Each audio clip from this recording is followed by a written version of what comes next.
name's Alex. I'm the Advice Information Officer for AbilityNet. Today, we're going to be walking you through some adaptive technology basics. Now, first thing to say is do not be concerned if you've never seen a different sort of mouse or a different sort of keyboard or a switch. This is what we're here for. So let's just click on here. So my name is Alex Barker, Advice Information Officer for AbilityNet, and my lovely assistant is today Miles Pilling.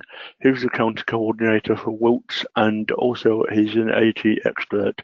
He's a very nice bloke as well. Thank you, Alex. Okay, so today there are 101 conditions that we could look at, but we're just going to look at a couple because it's really important that you've got at least the basic idea of how to help people. Now, in terms of what you're going to do, you're going to get sent out on a job that says, I need help getting my internet to work a bit quicker. You might actually see that they've got Parkinson's and might need to look at different sorts of keyboards. So we're going to look at some. Now, there are lots and lots and lots of alternatives to the standard setup. So here we have a trackable. Down there we have another trackable. This is a very nice piece of technology called Glasshouse. I tested it out last year at a conference for people with thalidomide and was very, very impressed with it. You've also got a vertical mouse, and you've also got a switch. Now we'll come on to switches a bit later. Now, on the next slide, we've got more alternatives. So a lot of people with hand and arm issues use a compact keyboard. For those who have never met me, I don't have all my fingers. So stretching from one side of the keyboard to the other side is quite difficult. However, a compact keyboard means that all the keys are within easy reach. This is quite a nice piece of software. This costs £10 and it helps you with automatic mouse clicking. So say you've got a client with Parkinson's and they can't actually do any clicking at all.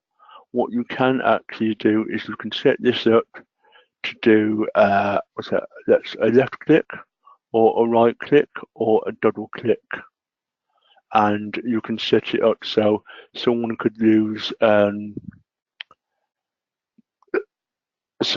computer without actually having to use the mouse click. Now we've got voice recognition for Windows computers, which is the Dragon Naturally Speaking. Miles and I and a few other people went on a really interesting course a couple of weeks ago relating to this technology, and you can also voice control your tablets and smartphones. So, for example, if I had my phone with me, which I don't, I could ask it when the next train from Warwick to Birmingham, Snow Hill or Moore Street would be, and it would actually tell me. Or if I wanted to find out where the nearest hospital or doctor's surgery was, just by asking it to do things, you can actually do it. And you can even use your voice to send a text message to someone. It's very, very useful indeed.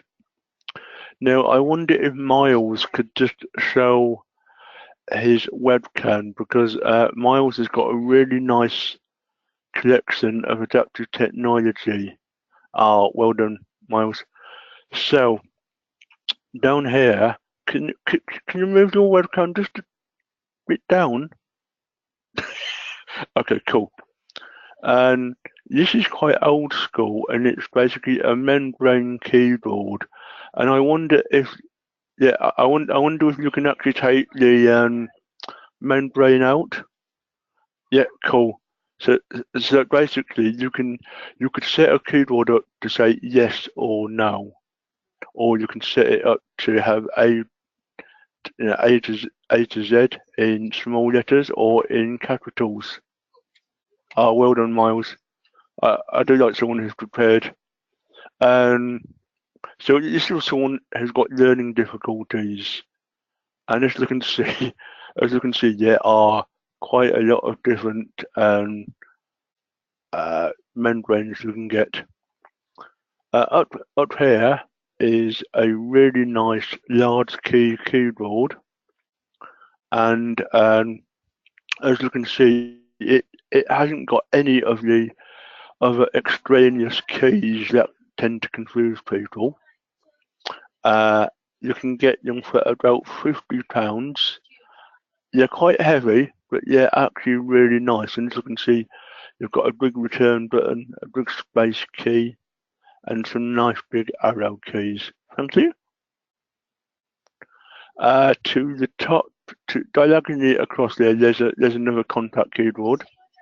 But this one I do believe has got a little mouse on the top. Yeah, thanks. So if you've got someone who's got muscular dystrophy or a condition like MND where they can't move their hands too well, that makes it really, really useful. What we're also going to do now, Miles, is we're going if you can bring a couple of switches, that would be really good. So so these buttons are like cause and effect. So cause and effect software is um, you see a balloon on the screen and you press the button and it pops. And these are really, really useful to try to get some idea of what someone can and can't do. So, for example, if you have a client who doesn't even respond to balloons, you know that it might be quite difficult. And another switch that Miles has got is nice and yellow. So switches come in all sorts of colours. And this is called a buddy button, and it can be connected to a wheelchair and yet with the clamp. And I wonder if Miles can actually show people the connect. Yeah, and you can tighten it up or untighten it. I wonder if Miles could show people the connection to the switch. So it's got a nice little cable on it. Now some of them plug into a switch box. Yeah, and then a switch box has a USB cable that plugs into a computer, or some of them have USB cables. Yeah, okay, so yeah, that's a switch. Actually, I seem to recognise that switch from our office.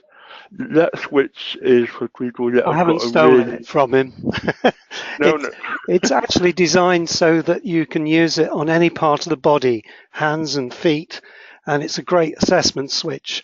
But for somebody who's an assistive technologist, and again, it has the same kind of connector. Over to you, Alex.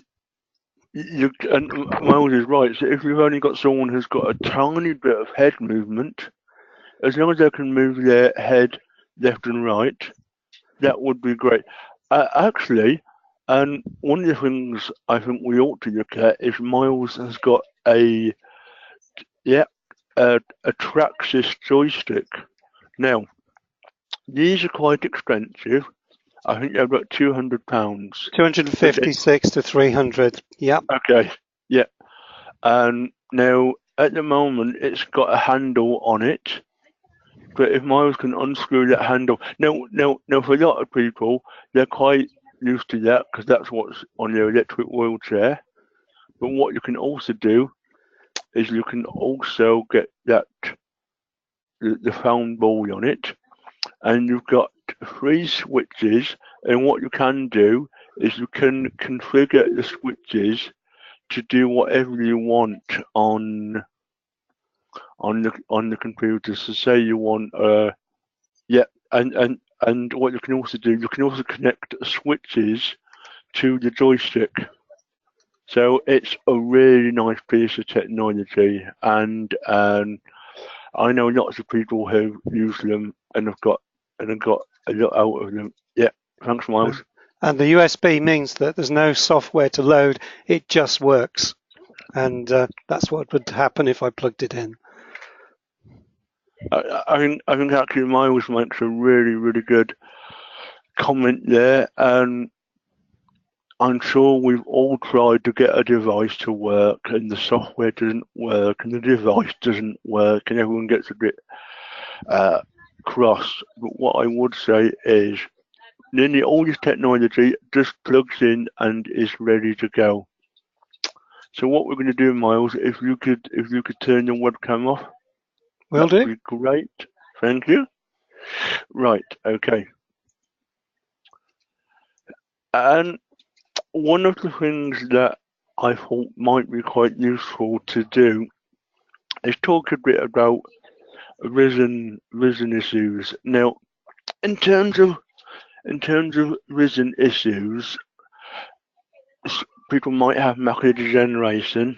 They might be going blind to a range of conditions, or they might be saying, "Well, my eyesight's just getting worse as I get older." So we've got a few things here that might actually help people. So here we have a nicely brightly coloured keyboard. Now you can get keyboards in all sorts of shapes and colours. And what you can also do is you can magnify the screen. Now this is a really nice piece of software, 35 to 45 pounds, called HyperLens, LENS. It's made by it. The website is Risen, VISILN, suit, SUIT.com, and it's well worth looking at. And we have a cursor here. We have a purple cursor, and for a lot of people, that is what they are going to need in terms of technology. And what I would say is that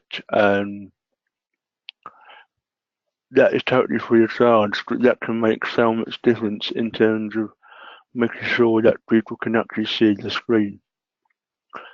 Down here, we've got the Windows magnifier, and ironically, it's on a page talking about macular degeneration.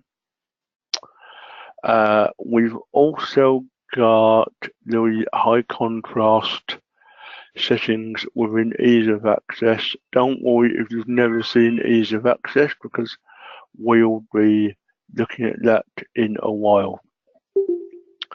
The other thing that we've got is NVDA, which stands for non-visual desktop application. So it's basically a screen reader for people who don't have any sight.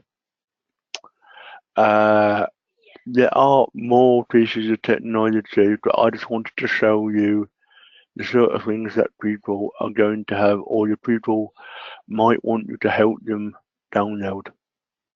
Alex, just a minute there, just to tell you that there are 17 people on the call this afternoon. I just want to make a plea. If anybody has, please look at the chat window, because I'm putting information up there, and please ask your questions. Over to you, Alex. Thanks, Miles. Okay.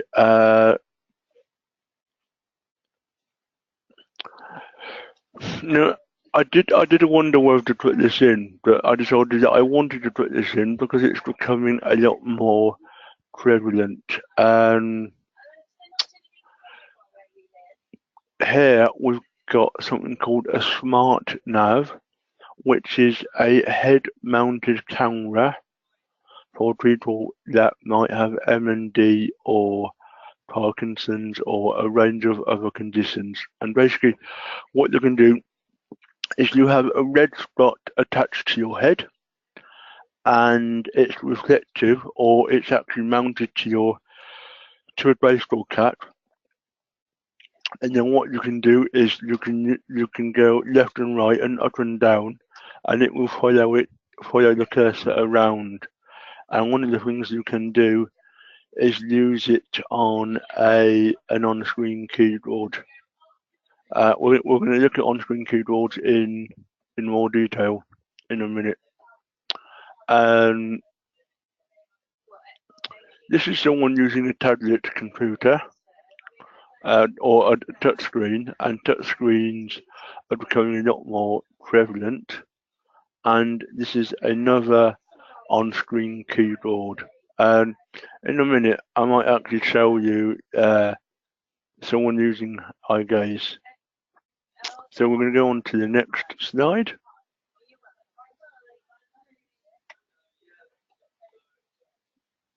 Okay, I mentioned tablet computers. Now, lots of people have tablet computers now. I have an Android tablet phone. My mum has like an iPhone Mini and an iMac or an iPad Mini and an iPhone. And for lots of people who are very new to computing, it's a lot more intuitive than using a mouse. They come in 3 definitive flavors, if you like. So one is an iPad made by Apple. Android do a range of technology. So I've got a Samsung that runs on the Android operating system, and there are Windows tablets as well. But I don't think Windows tablets are that popular. What I would also say is that tablets are easy to carry around, but probably not the best for people that have got issues with their hands and arms, because if you do drop a tablet, you will do it quite a bit of damage.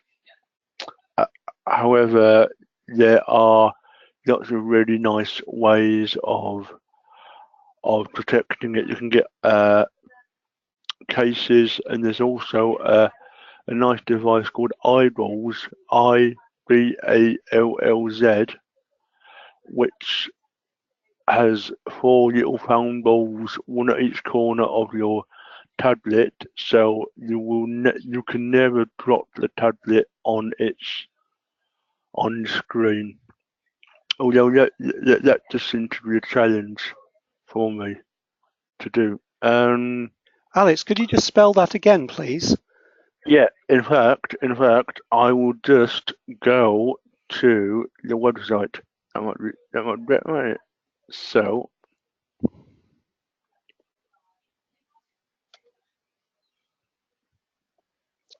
it's this website. So you can see that there are balls at each corner, or a ball at each corner. So I quite like it, and it doesn't seem it's only $10, and I'm sure you can get it over here as well.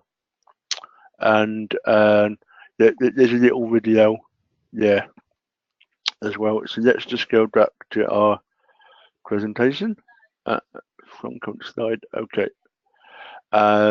So having a tablet in a case, I would say, is essential, to be honest, because as I know to my cost, they're quite easy to scratch. The good thing with tablets is that you can also use them as communication aids, as tools to help you remind you with scheduling, and they will also help you with text to speech. So, for example, last week I was doing a demonstration for people who had really poor literacy, who were looking for work, and they were really impressed that I could get a job website to actually be spoken out on a computer. So instead of them having to struggle to actually read that text, they could actually have it spoken out to them. And to some people, that is a real game changer. And also, while talking about tablets, it also means that if you have dyslexia, you can also have information read out to you. So let me just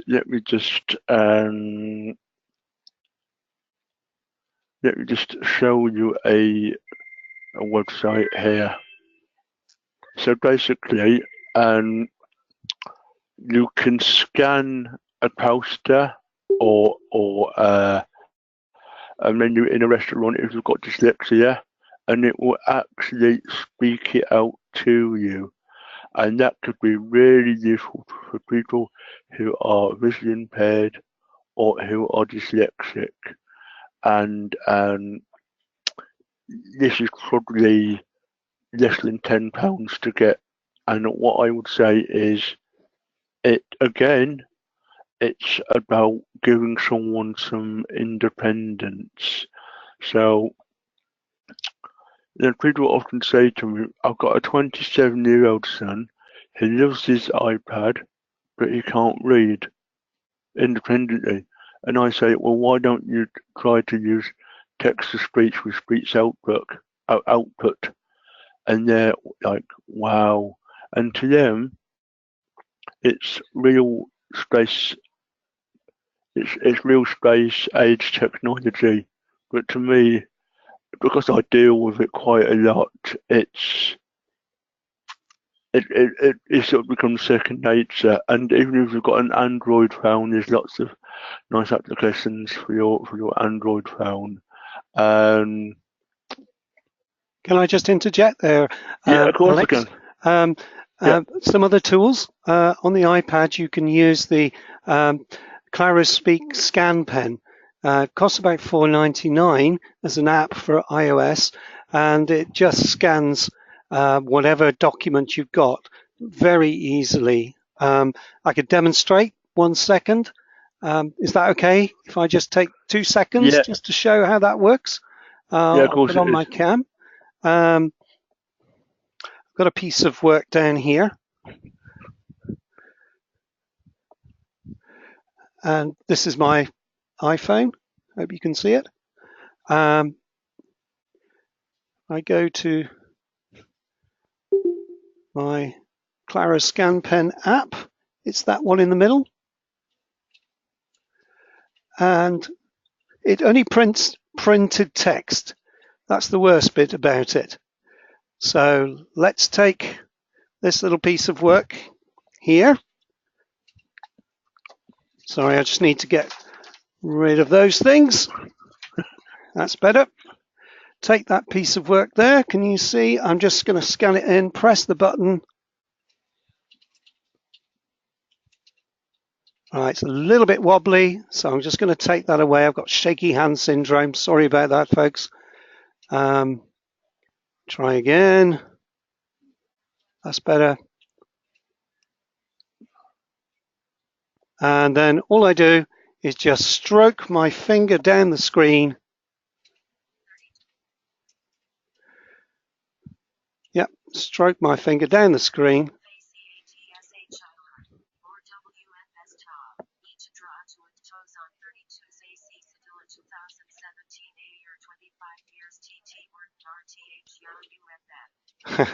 And sometimes it doesn't work.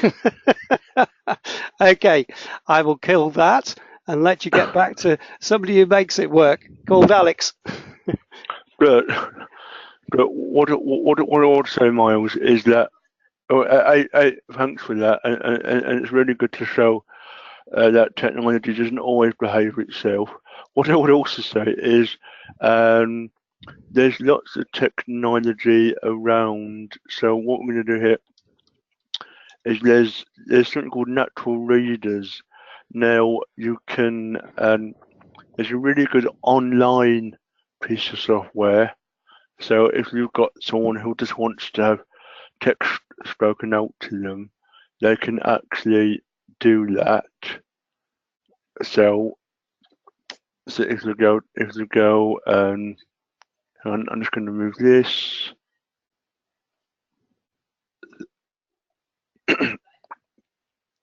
Now, of course, let me just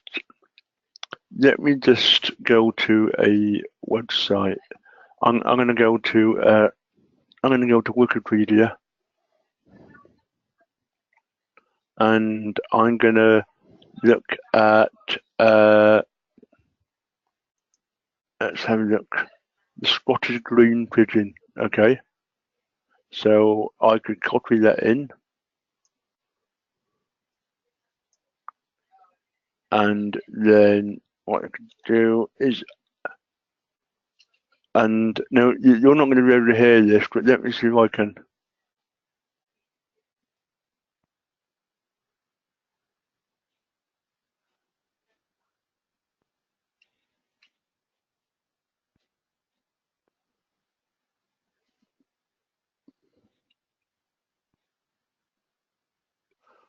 Okay, now the voice wasn't great, although there are lots of different voices. You can get nice English voices, and or German voices, or even Swedish voices. So for someone who just wants something basic, they can do this online, or you can actually download the software, or you can actually pay for the premium version. And let me just cut out of that. If you just and it says look, there's 57 premium voices available, and you can also get natural readers as an app for your Android and your iPhone. And basically, what you can do, you can use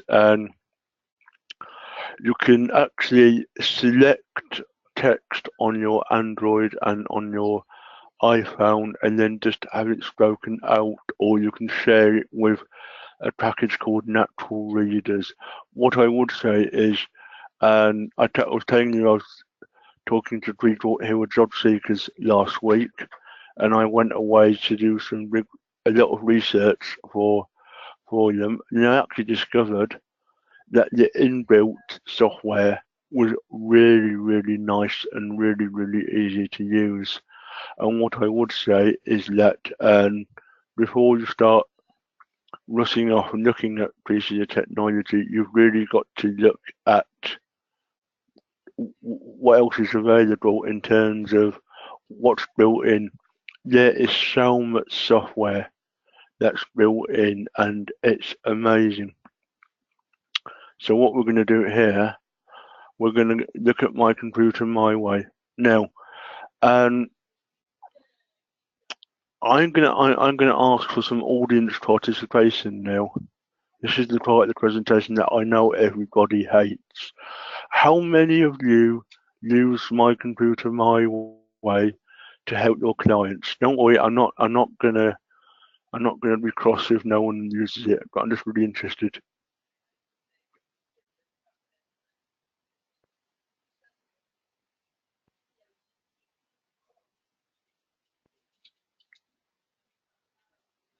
Ah, okay, well done, Jacob. Good man. Control V, Control C, Control P. Okay. Don't worry, Rod. Okay, yeah.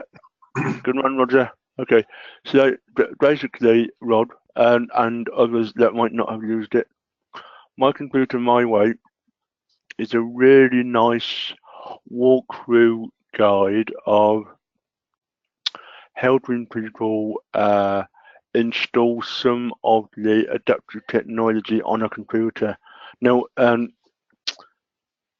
Rod had to help someone use voice recognition, and it was a bit problematic. But what I would say is that whenever we have people who call us on the ANI line who say they want to use voice recognition or filter keys, we always send them to My Computer My Way. Now I'm just going to show you my computer my way. So it's under expert resources, my computer my way. Now this is really important. One size does not fit all, okay? Everyone's different, everyone likes different, I don't know, different things on their toast, and everyone has different requirements on their computer. So my computer my way. Now this might be a bit small, but we'll just do a quick walkthrough. So we've got seeing the screen, and it's really self-explanatory. I want to magnify the screen, and it talks about magnifying the screen on your mobile or tablet, or magnifying the screen on your computer. We've got making your mouse pointer easy to see. So this is quite nice. And so some people like to have, they're called mouse trails. So basically what you can do is you can click down here and it talks to you about going into the ease of access center. Now with Windows 10, there's the ease of access center, and you can either go down to start menu, and it's right down at the bottom somewhere. Where's it? Down here. Or what you can do is just type in ease. See? And I don't know whether you can see this, but it's got things like making the computer easier to use, make the keyboard easier to use. You might not be able to go and see it at the moment because it's very small even on my screen. But what we're going to do, we are going to, I know, we're going to go and have a look at, sorry, let's just have a look here. So for someone that's got problems using their keyboards, we would say, yeah, are lots of keyboards available, but what you might want to do is have a little fiddle around with the keyboards on here and see if you can make things a little bit easier. And we've got mouse keys, so you can use the keyboard as a mouse. We've got sticky keys, which means you don't have to hold two keys down at all, and we've got filter keys. If you've got 10 minutes to spare, it's a good idea to familiarize yourself a bit with the with how it all works. So back to our presentation. So there's all sorts of things from cognitive right down to motor, hearing, vision, and clicking back home. So we've already gone to looking at ease of access. So here you can see about changing the way that your mouse cursor looks. So you've got the regular style, then you've got the regular black, then you've got the large the large inverting device as well, or style even. Okay, now that is the end of the presentation. If you need any help when you're out doing a piece of work, please don't hesitate to contact us. We're always here to help on 0800 269 545. You can email us, you can send us a message on Facebook, or send us a message on Twitter. If you want to as well, you can also send a message to the Yahoo groups, and someone will probably know what the answer is. So does anyone have any questions? I'll unmute everybody so that they can ask their questions audibly as well as use the chat window. We haven't had any questions in the chat window to say, except Jacob has never used this stuff. It's all new to me, he says. That's wonderful. I'm glad. I hope it was helpful there. But please contribute. You can use your microphone if you wish, or put a message in the chat window. Okay, over to you guys. Question from Colin, please. Yep. Yes, Colin. Over to Alex and me. Well, either probably Alex, but no, it's be Alex, I'm sure. Alex, what resources by way of information is there on your Yahoo groups? I probably should know. So there's so in terms of Yahoo groups, Colin, basically, a volunteer, say from Scotland, might say, "Oh, I went out to see the client and I can't get a particular piece of technology to work."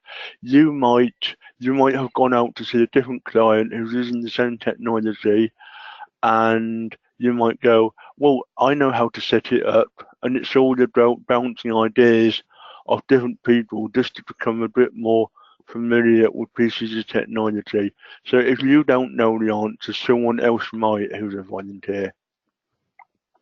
Yeah, I understand. That makes perfect sense. Perhaps then your technical sheets, do you have any technical sheets that maybe cover what's available by way of adaptive technology, but accepting that it's a vast subject? Yeah, of course we do. And let me just show you on our website.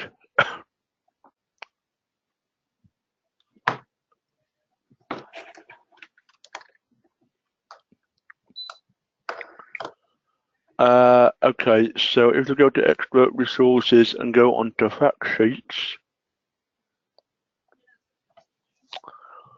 can you see that list, Colin? We've got autism and computers. Absolutely. So let's just have a look at one.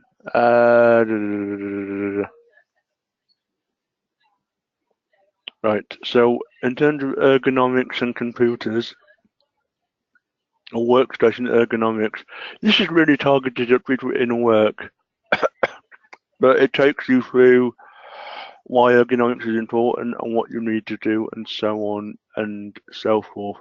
So what I would say is, if you need any information on that, just have a look at that, or if you need any information, have a talk to me and I can point you towards useful resources. Yeah, thanks, Alex. Okay. And any more questions from anyone? We've just had one from Roger. Is there an Android equivalent of Prismo? I'm not sure I know what Prismo is, so I've just written back to him. But okay.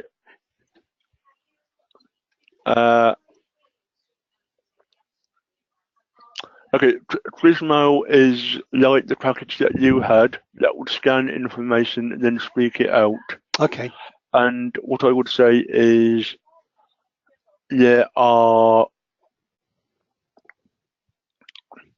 various others. So there's things like Text Rack, and there's LCR, and there's Google Goggles, and some of them are a bit cranky in the way they work, so sometimes they might get some odd words, but the majority of them work really, really well.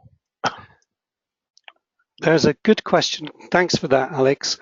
There's a good question coming from Rob Gill. Can I ask what possibilities there are in terms of clients getting access to paid software or assistive devices from the RINB, perhaps? I would say cost is a primary concern for a lot of clients, and I don't know enough to be able to recommend them spending money. So what I would say in terms of technology is this, and on our website we have some funding information. But what I would always say is go out and get a demonstration of software before you get it. There's quite a lot of technology available. Some companies will let you have it on a trial basis before you buy. But don't feel that you've got to make recommendations. You can always send them back to me, and I can have a detailed chat. So don't worry about it, Rod, if you're not too sure what to do. And let me just take you to the Inclusive website. So the Inclusive website has got different keyboards and all sorts of different things. And basically what they'll let you do is they will let you have it on a sale or return basis. Now we're just gonna have a look at the eye gaze. I don't know whether let's just have a look at. Basically, eye gaze is just an eye controlled system, and I would say that it is very worthwhile looking at. It's very expensive, but it's coming down ever so in price, and Microsoft are just bringing out a new are bringing out Windows now that have got eye gaze capability on them. Okay, thanks, Jacob. Yeah, it's really good to get help on the Android list. So I yes, hope. can I mention a couple of things on Android that I've come across that are quite useful? Speaking Emails app is very useful for somebody with brain injuries, because it just tells the person what the emails are. That's a free app that you can have. But Android also have quite useful things like NFC. If you've got an Android phone, NFC field generators, which you can program for free. They cost about £8 for 15 of these little tacks, and it can help somebody get to a phone without having to remember the phone number. So there's lots of useful things that it can do under accessibility settings. They have some useful things, and the speaking keyboard, they were ahead of the game. Now devices like Apple have taken that on board. Thanks, Miles. And if there are no further questions, I think this would be a really good. Yeah, we'll do that, Rod. If there are no more questions, thank you ever so much for everyone attending. This is the most that we've ever had for a webinar. So kudos to everyone. What we're going to also do is we're going to go away and make it accessible on the web. So from me and Miles, it's goodbye from him. And it's goodbye from me. Right. Thanks, guys. Bye. Thanks, Alex. Bye. Cheers, Miles. Bye. Cheers, Colin. Hi, Alex. Miles. Yeah, I'm still here. Well done, mate.